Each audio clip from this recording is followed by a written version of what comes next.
माननीय अतिथि से आग्रह है अपना स्थान ग्रहण करें और अब हम कार्यक्रम को आगे बढ़ाएंगे। समय की महत्ता हम भी समझते हैं, तो बिना समय जाया किए हम चाहेंगे कि हमारे अतिथि मंच पर आएं और नया बिहार मजबूत आधार हमारे इस कॉन्क्लेव की शुरुआत अपने संबोधन के साथ करें। माननीय अतिथि नित्यानंद राय जी।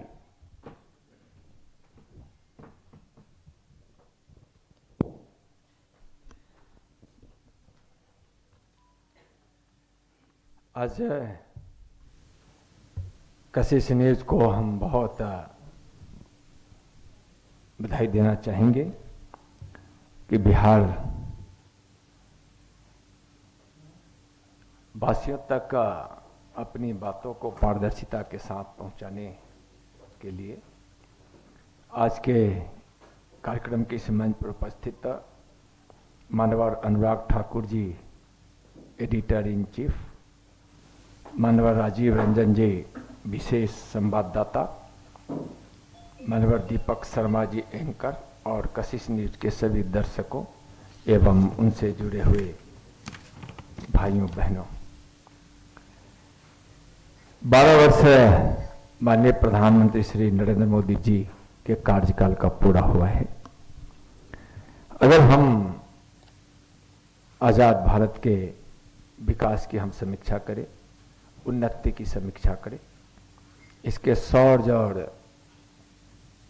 विभिन्न पहलुओं पर किए गए कामयाबी की अगर हम समीक्षा करें, तो निश्चित रूप से इन 12 वर्षों के काल को हम गौरव काल कह सकते हैं।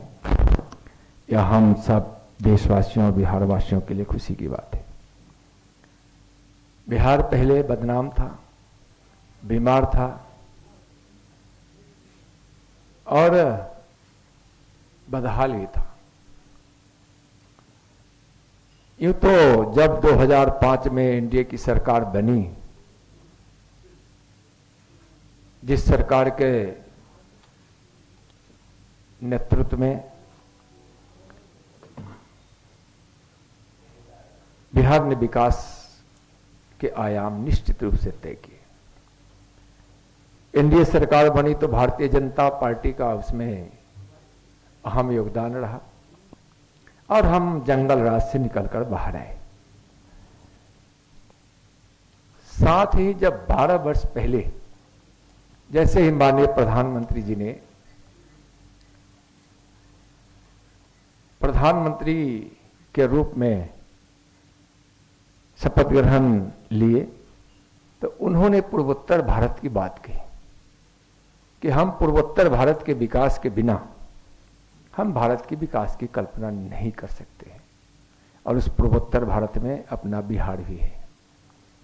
और विशेष रूप से उन्होंने बिहार की उन्नति के लिए, विकास के लिए, यहां से गरीबी मिटे, यहां की सड़कें बने, रेल यातायात की सुविधाएं बढ़े, यहाँ के लोगों का सही से इलाज हो, हवाई मार्ग से जुड़े, यहाँ की ग्रामीण सड़कें भी सुदृढ़ बने, लोगों को रोजगार मिले, इसके लिए उन्होंने विशेष रूप से बिहार पर ध्यान दिया। और आज हम कह सकते हैं कि रोजगार और युवाओं के सशक्तिकरण के लिए केंद्र सरकार द्वारा कौशल विकास, रोजगार और उद्यमिता को बढ़ावा देने वाली अनेक योजनाओं को यहाँ चलाई गई। माननीय प्रधानमंत्री जी के इच्छा और उनके मार्गदर्शन में 4 करोड़ 50 लाख व्यक्तियों को मनरेगा से इस बिहार में रोजगार मिला है। 11 लाख स्वयं सहायता समूहों को 68,000 करोड़ रुपए की सहायता प्रदान की गई है। प्रधानमंत्री कौशल विकास योजना से बिहार में 6,59,000 प्रशिक्षित बनाए गए। और बिहार के नौजवानों को जो रोजगार मिल रहा है, उसमें प्रधानमंत्री कौशल विकास योजना के तहत जो प्रशिक्षण प्राप्त किए हैं, उसे युवाओं को रोजगार लाखों की संख्या में मिली। स्वास्थ्य के क्षेत्र में भी प्रधानमंत्री जी ने पूरे भारत के साथ बिहार पर इन्होंने विशेष ध्यान दिया। 4 करोड़ 12 लाख आयुष्मान कार्ड बने। हम जानते हैं कि प्रधानमंत्री जी के इस स्वास्थ्य योजनाओं के कारण 5 लाख तक का मुफ्त इलाज आज देश के लोगों को मिल रहा है, बिहार के लोगों को मिल रहा है, और 4 करोड़ 12 लाख आयुष्मान कार्ड बने हैं। राष्ट्रीय आयुष मिशन के तहत 41,17,000 लोग लाभान्वित हुए हैं। बिहार में कई नए मेडिकल कॉलेजों की स्थापना हुई है भारत सरकार के सहयोग से। एम्स पटना का विस्तार हुआ है, दरभंगा में एम्स का निर्माण कार्य प्रारंभ हो चुका है। पीएम पोषण योजना के तहत 28,673 करोड़ रुपए आवंटित हुए हैं।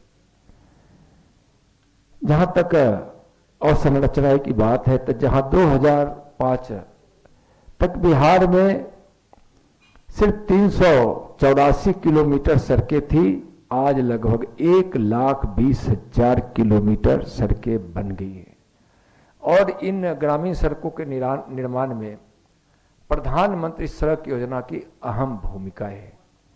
75,000 करोड़ रुपए से 4,730 किलोमीटर के राष्ट्रीय राजमार्गों का निर्माण हुआ है मोदी सरकार में के सहयोग से। 22,000 करोड़ रुपए से 14 राष्ट्रीय राजमार्ग पुलों का निर्माण हुआ है, 22,000 करोड़ की लागत से।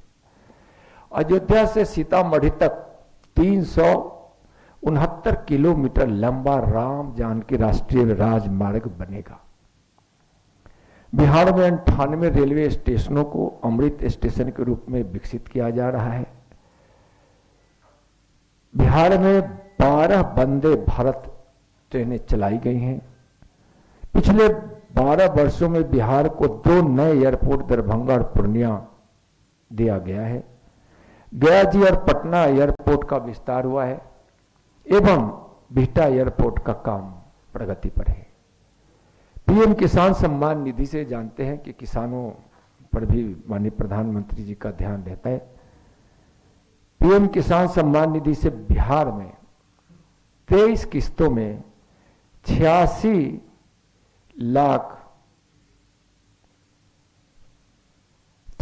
करोड़ 36 लाख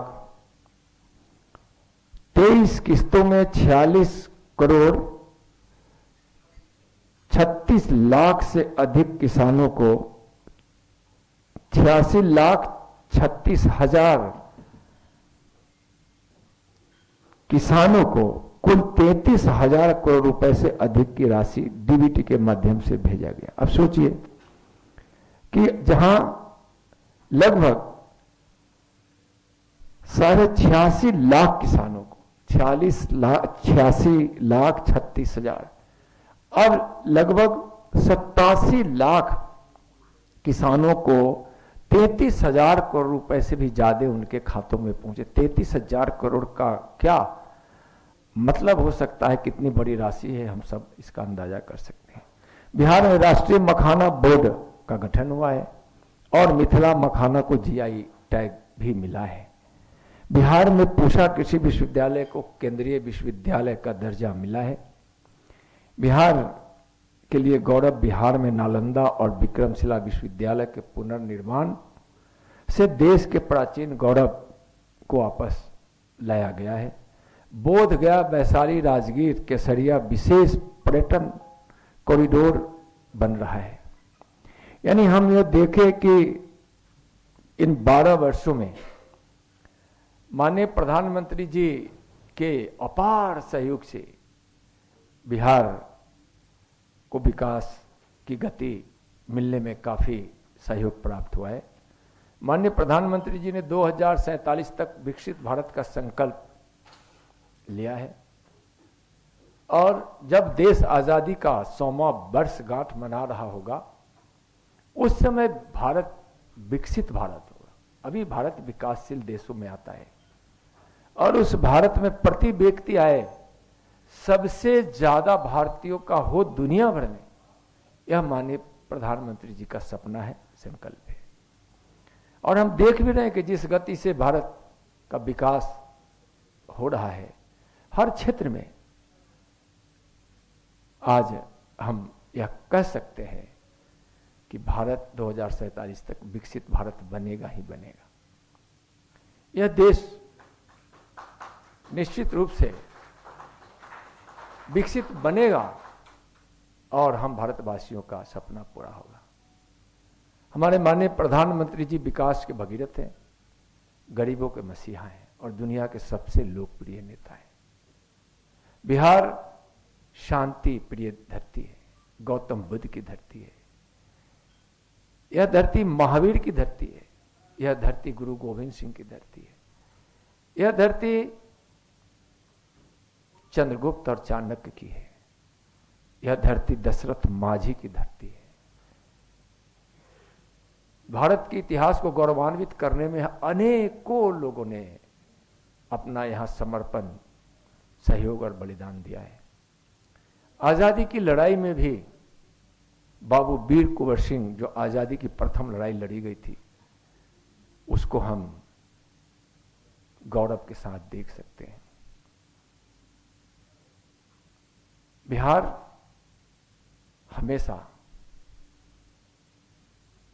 दुनिया को, भारत को शांति का संदेश देने वाला यह राज्य है।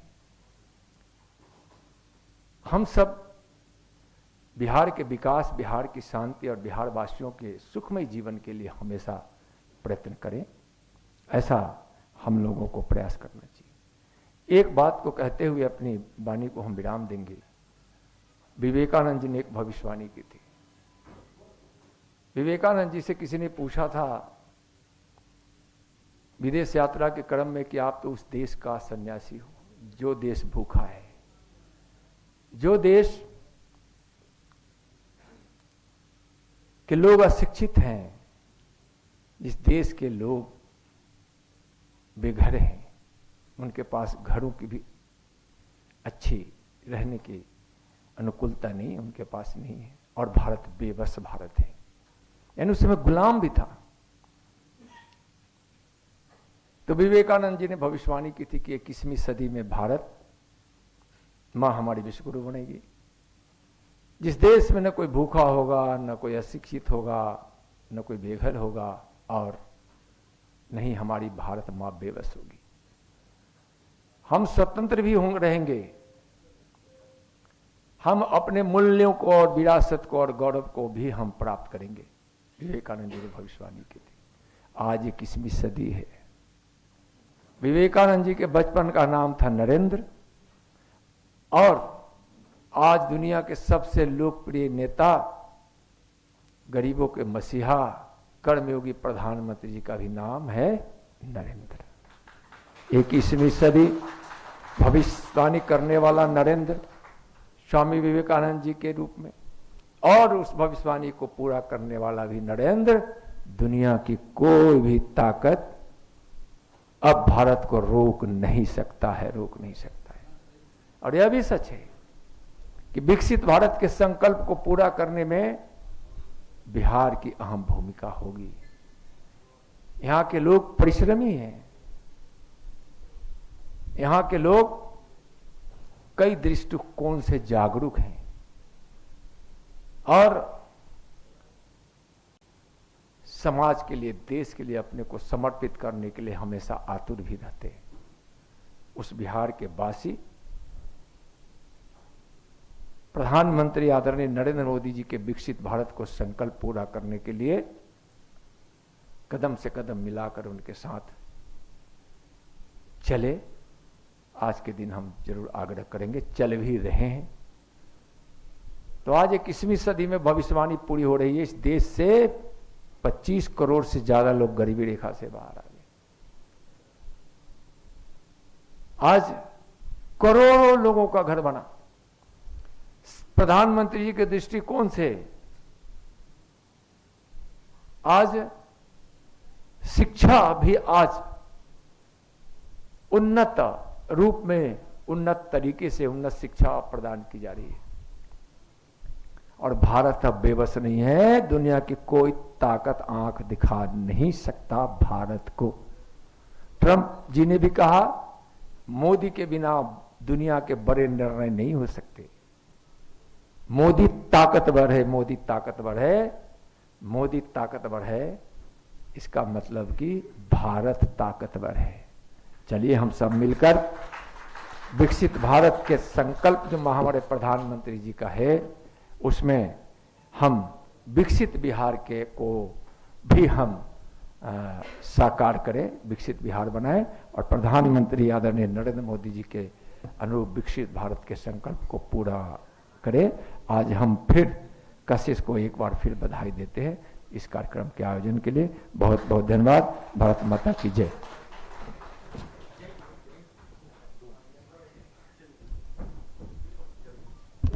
बिल्कुल, बहुत बहुत आभार महोदय, आपने अपना कीमती समय दिया और विकसित भारत में बिहार के योगदान के लिए हम पूरी तरह से तत्पर हैं, तैयार है और यही समय है, सही समय है।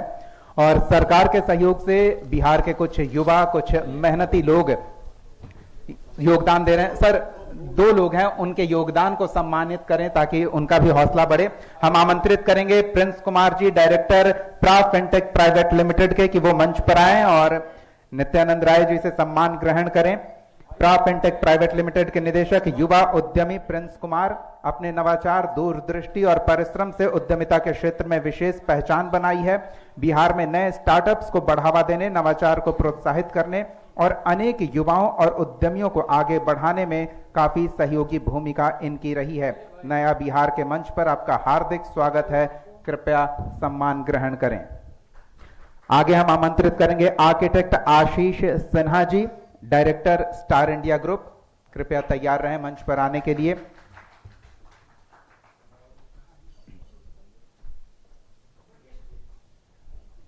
तो मजबूत आधार, नया बिहार, कशिश न्यूज का ये कॉन्क्लेव, और इस कॉन्क्लेव में हम बिहार के उन मेहनती और युवा समाज सेवियों और उद्योगपतियों को सम्मानित कर रहे हैं जो बिहार के विकास में अपना योगदान दे रहे हैं। आर्किटेक्ट आशीष सिन्हा जो स्टार इंडिया ग्रुप के डायरेक्टर हैं।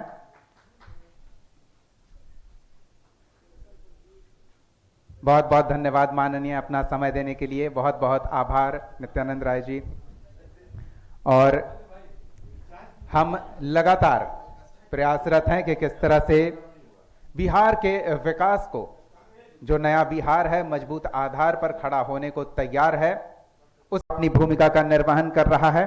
और कशिश न्यूज की इस भूमिका में हमारे सहयोगी हैं TPS college Patna, the officers academy, प्रा fintech private limited, Bharat agro industries and machinery, Jeevan Daan health Patna, Star India group. तो ये हमारे सहयोगी हैं जो काफी मेहनत के साथ हमारे साथ डटे हुए हैं। तो फिलहाल एक छोटे से ब्रेक के लिए रुकते हैं, कार्यक्रम जारी रहेगा। कई विशिष्ट अतिथि हमारे साथ इस कार्यक्रम में जुड़ेंगे, बिहार के विकास में किस तरह से योगदान दे रहे हैं, सरकार का क्या योगदान है और समाज किस तरह से उसमें सहयोग कर रहा है। बहुत बहुत धन्यवाद एक बार फिर से नित्यानंद राय जी का। एक छोटे से ब्रेक के लिए रुकते हैं, जल्द लौटेंगे, बने रहिए हमारे साथ।